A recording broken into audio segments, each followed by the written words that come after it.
First, you need to locate a reputable breeder. So here are some red flags to be aware of that can help spot those not so reputable breeders. You're not allowed to visit the breeding grounds. This is an obvious red flag because a real Pomsky lover who breeds them would be proud to show off where his prized litters are bred.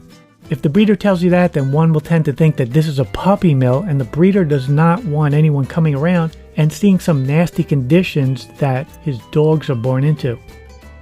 They won't give you the parent's history. The history can give you a clue as to how the puppy might turn out in terms of looks and size. Or they won't provide a proof of purchase, or they require cash only. Those are two other big red flags. Buying a Pomsky, or really any dog for that matter, is not just a simple, quick transaction. It's also an agreement of trust between two fellow dog lovers. Okay, now with a working knowledge of what to look out for, here are some questions to ask that can help you in finding the right breeder. Are any medical records available for the pup? Does the breeder have any papers that can certify the parent's background? Does the breeder advertise on the social media venues, or does he have a website? And is the breeder a member of any Pomsky association or breeder clubs? And does he have any pictures or videos that document the pup's activities? Ethical breeders will have pictures and or videos that show the various stages of the Pomsky's life.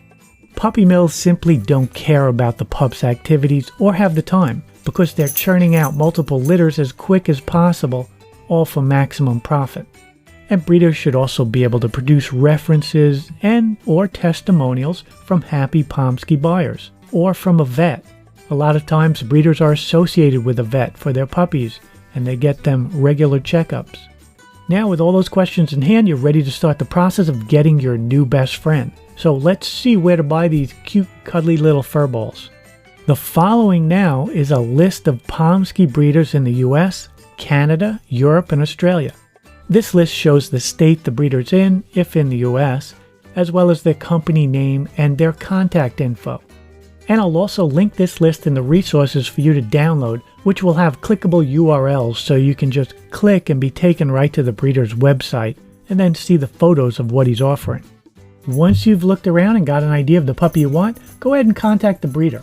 Ask him those questions I mentioned and if possible, arrange to meet him in person, or at least have him send some videos and pictures your way and other puppy info. And if you see a Pomsky you like, but he's in another state or simply too far, there are services that will deliver your pup right to you. I got little Jack here out of state and had a third-party service take care of all the details of transporting him to me. They'll put the pup on a plane too if the drive is too far, and then they'll drive him right to your house. And the prices for that service can vary, so it's best to shop around. And make sure you do find a reputable transport company with testimonials so you know you're getting your pup to you in a safe and timely manner. And many times the breeder is affiliated with such a service so he can handle those details for you too. Also, you can work with the breeder and tell him exactly what kind of Pomsky you're looking for in terms of markings or colorings, eye color or weight and size. And if they don't have that particular dog that you want, you could wait a few months and be notified when another litter produces the kind of Pomsky with the features you prefer. And now you're ready to get your own Pomsky. And when you do get one, if you email me a picture of the pup, I'll include it in a collage that I'll be putting together to send out to all the members here in the course to see. If you can, also include the breeder info and location and maybe a few words about your experience throughout the process, so that others might be able to use that as a help in the search for their Pomsky as well.